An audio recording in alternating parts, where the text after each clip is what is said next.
Hello folks, just wanted to interject with some new information that I've obviously come into ever since doing the original recording of this presentation. So we've got about 15 to 16 slides, I think, in total.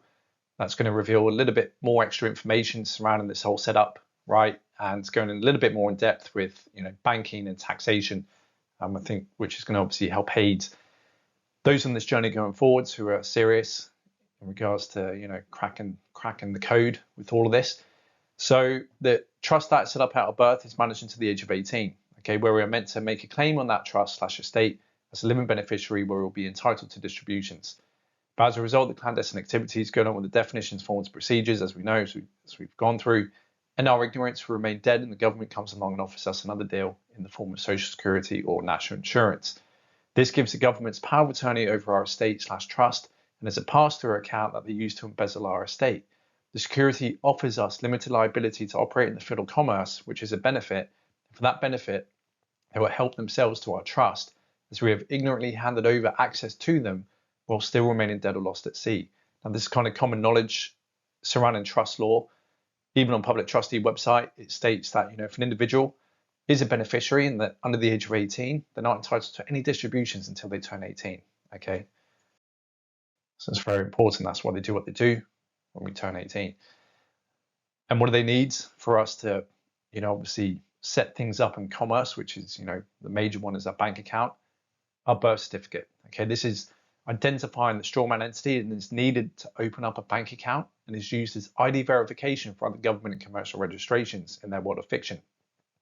So the federal government and country known as Australia, that's obviously where I'm residing at the moment, and all nations otherwise operating the system, is operating in bankruptcy and insolvency, and is insolvent, as we've gone through, a mere debtor, owing to the privately owned creditor institutions of the IMF, World Bank et al., whose subsidiaries are the central banks around the world. We've got the national debt as evidence to this, and we have the Corporation of Australia, no matter where this is going on, issues bonds securitized by the birth certificate, which is backed by citizens willing to play the role of surety, okay, taxpayer, to the central bank of that given nation, Reserve Bank here of Australia, who creates the money loan to the government, and it's very important, on the account of zero balance, okay, which is newly added to the money supply in order to fund government. Okay, now we have a beautiful paper that I've come into since doing the original recording of this back in 2014 by a gentleman called Richard A. Werner, which proves banks as creators of credit,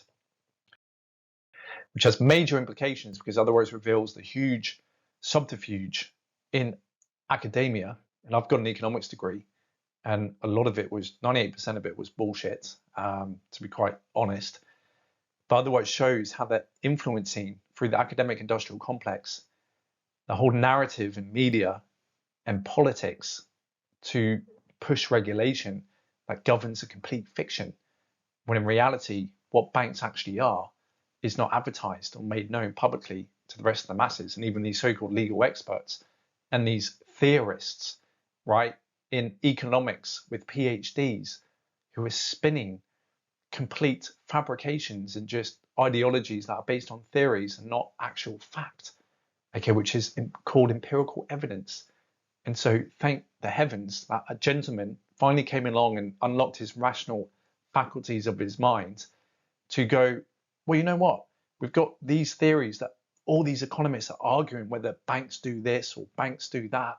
Why don't we go in, track the internal accountings, the internal accounts, write books of a bank when a new loan is issued? So then we know for a fact, empirically, what the reality is. Okay, and so as we'll read through, just the abstract, highly recommend any folk can download this online for free to go through and read for yourself, and the implications of which will be quite obvious for those folks who have full knowledge of what's going on with the straw man, etc. Okay, it's been very sobering and shocking for me, just revealing even deeper layers of how far these guys have gone and how they're getting away with it, because the masses really are so programmed. It's ridiculous. PhD programmed to a high degree.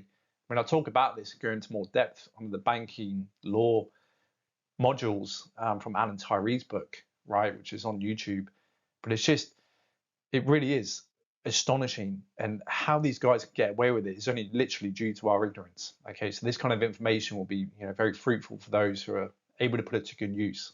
All right, so just going to read the abstract real quick. This paper presents the first empirical evidence in the history of banking on the question of whether banks can create money out of nothing. The banking crisis has revived interest in this issue, but it had remained unsettled. Okay, 3 hypotheses are recognized in the literature. According to the financial intermediation theory of banking, banks are merely intermediaries like other non-bank financial institutions, collecting deposits that are then lent out. Okay, according to the fractional reserve theory of banking, individual banks are mere financial intermediaries that cannot create money, but collectively they end up creating money through systemic interaction. Now, those first 2 theories, I guarantee you, is what 99.99% of the population and even the experts in economics and banking think that is the case. Okay, it just goes to show how brainwashed everyone is, right? When they're kind of going along to get along and just kind of singing off the same hymn sheet, even though the hymn sheet is complete fiction.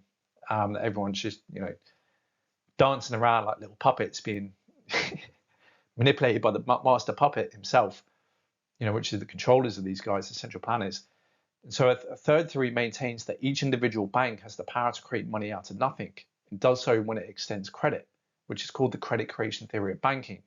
All right, so the question which of the theories is correct has far-reaching implications for research and policy. Surprisingly, despite the long-standing controversy, until now, no empirical study has tested the theories. This is the contribution of this present paper, where an empirical test is conducted whereby money is borrowed from a cooperating bank while its internal records are being monitored to establish whether, in the process of making the loan available to the borrower, the bank transfers these funds from other accounts within or outside the bank, or whether they are newly created. This study establishes for the first time empirically that banks individually create money out of nothing. Okay, the money supply is created as fairy dust produced by banks individually out of thin air. Okay, and that's basically the conclusion. But highly recommend you folks go through and read the entire paper. It's only about 17, 18 pages long. Very, very fruitful, and will aid anyone. And like I said, it will get you into a position of being even more knowledgeable than most PhD professors, right, in economics, and these so-called financial experts and banking experts who are, on Bloomberg TV. Because trust me, I've even spoken to individuals who are quite high up in banking, and they don't even know this stuff. And I try to relay information and talk about it to them, and they're just, oh no, yeah, it's all fractional reserve lending. Like, they just kind of skim over it. Like, oh no, yeah, we know it's just fractional reserve lending, basically. Well, no. The banks create money from nothing. Okay, so there's the 3 theories. The banks as credit creators, the fractional reserve theory, which goes on, which accounts for 3%, okay, of the increase in the money supply. What you found out, 97% is created through, this process of how they create credits every time a loan is issued. And the financial intermediation theory is complete fiction-based, set up, as we'll see as well, with how case law sees the bank with the banker-customer relationship. And so there's a second paper that complemented his original. Again, you can see here, in one neglected detail is that banks function as the creators and allocators of about 97% of the money supply. And then he goes on to allude that 3% only actually happens through fractional reserve banking, which is the controlling and manipulation of the interest rates when buying and selling corporate government bonds in order to try and inject and withdraw money into the economy. Okay, and that's what the central banks have had all the governments and all the public opinion and expert opinion and academia focused on as being the reality. And like I said in the previous paper, he goes back 100 years to show that some of the most revered statesmen and economists back throughout the time that's all taught in the universities, like John Maynard Keynes, has, as you see over time, been used as a puppet to help control the narrative and change the opinion of the masses and the professionals about what banks are, so the bankers, the central planners, can protect the true reality of the power they have when making money from nothing, right? Controlling whole economies through this cycle, which is just insane. Okay, so this paper is titled "How do Banks Create Money and Why Can Other Firms Not Do the Same? An Explanation for the Coexistence of Lending and Deposit Taking," which again you can get online for free, worth recommending to read. But otherwise, just shows the internal accounts, okay, in the double entry bookkeeping system, the T-ledger system, as to how the banks are creating money, okay, when, showing what actually happens when you analyze the internal accounting. So you've got table 1, the comparative accounting, taking out a loan and dispersing it. This table shows how accounting conventions handle the granting and dispersing of a loan by different types of firms. Okay, you've got in the first table there on the left is a non-financial corporation, abbreviated NFC, a non-bank financial institution, abbreviated NBFI, e.g. a stockbroker, and a bank, okay, which is on the end there. In this and the following tables, only the change in balance sheet items is shown. As can be seen, something is different in the case of the bank.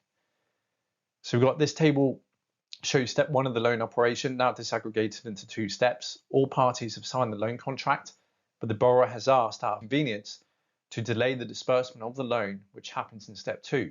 Interestingly, at step 1, it is seen that the accounting treatment is the same for all lenders, including the bank. Banks are not different in any way concerning step 1. Okay, so you can see the assets on the left-hand side, liabilities on the right. A loan or promissory note is seen as an asset, and an accounts payable as a liability, because obviously at some point the bank has to give that money and deposit that into the customer account, or if it's a mortgage, it's normally the lawyer's account.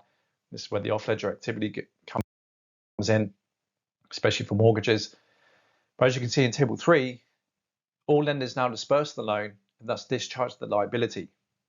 For firms without a banking license, the balance sheet contracts and thus reverts back to the original position.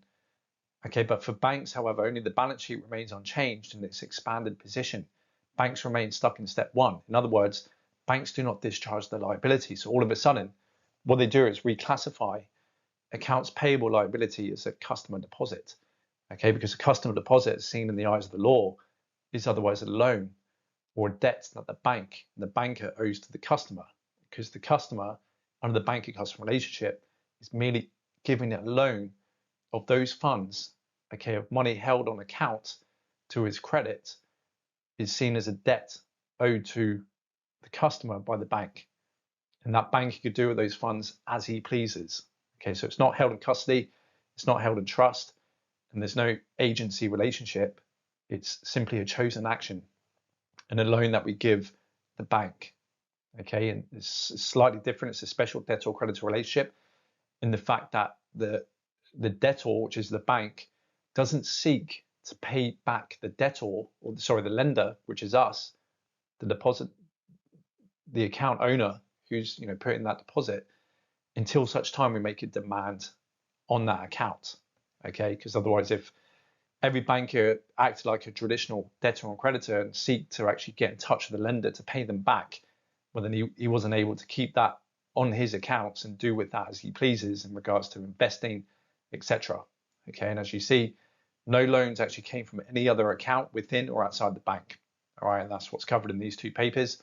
This paper just goes into more depth with what's happening in the actual accounts, and banks holding banking licenses allowing them to do this, which makes them exempt from what's called the client money rules.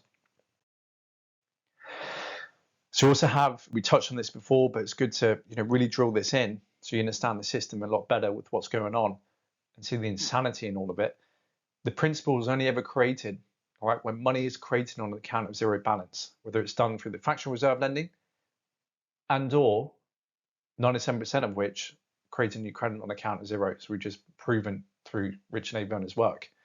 And interest is then charged on top of that principal within the money supply, meaning there is not enough money created to ever pay off the principal plus the interest, as the principal loan will absorb all the money in the system if it were paid off and leave nothing left to service the interest, hence why the national and international debt continues to rise and a zero-sum game unfolds. Zero-sum is just an economic kind of paradigm or parameter where you've got winners and losers, basically. The majority of the citizens' taxes goes toward paying the interest due on the national debt owed to the Reserve Bank of Australia, who is a privately owned corporation and creditor who has long since restructured government to serve the international banking cartel's agendas of enslaving the human race via debt servitude as debt incumbent households do not go on strike. We have a famous saying by Ronald Reagan's Grace Commission report of 1984 surrounding taxation, 100% of which of what's collected is absorbed solely by interest on the federal debt and by federal transfer payments. In other words, all individual income tax revenues are gone before one nickel is spent on the services taxpayers expect from government. We have duties or imposts on imported goods and excise taxes on domestic goods that are non-essential items is all the revenue required to run government. Think of how many taxes beyond this have been enacted in order to raise revenue to pay off interest due on debt for a privately owned institution who loans money from an account at zero balance. Okay, and it gets even better. Because, and you'll be able to find this with your central bank legislation, no matter where you are, guarantee it. Here in Australia, though, specifically, the Reserve Bank of Australia pays no tax on the income it earns. When loaning money, it creates from nothing to the government and or selling these bonds in the markets at a discount. Okay, it's stated in the Reserve Bank of Australia Act 1959, Section 19, taxation, where the bank is not liable to taxation under any law of a state or of a territory to which the Commonwealth is not subject, and the income of the bank is not liable to income tax under a law of the Commonwealth. I mean, they're so cheeky. They leave it out all in the open for us. It's all there. It's just, we've all fallen asleep. Okay, so as I mentioned before, another key concept is this banker-customer relationship. So in this relationship, it's seen in the eyes of the law, which is a special type of debt or creditor relationship, wherein a deposit held with the bank is merely a loan you give to the bank for the banker to do with it as he pleases. Okay, thus money standing to your credit on an account held within a bank is seen as a debt, which is accounts payable liability, and the bank owes you, but that debt isn't paid until such time you make a demand for it. Okay, there's a famous case called Foley versus Hill, which Lord Cottenham back in 1848 stated, money when paid into a bank ceases altogether to be the money of the principal. It is then the money of the banker, who is bound to return an equivalent by paying a similar sum to that deposited with him when he is asked for it. Money paid into a bank is money known by the principal to be placed there for the purpose of being under the control of the banker. It is then the banker's money. He is known to deal with it as his own.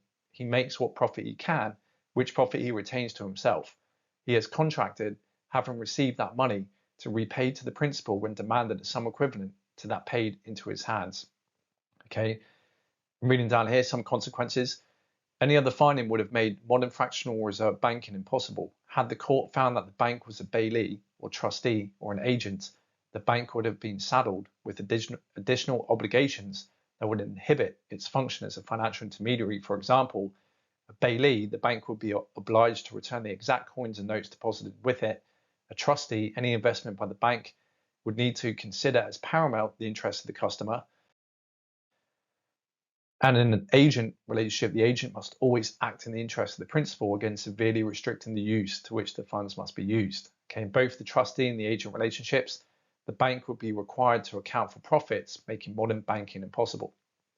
So the debtor or creditor relationship has also some unusual consequences. So there's another case with, again, another important interpretation, okay, from Barwick CJ, which was from Crotten versus R back in 1967, where he states, though in a popular sense it may be said that a depositor with the bank has money in the bank, in law he is but a chosen action.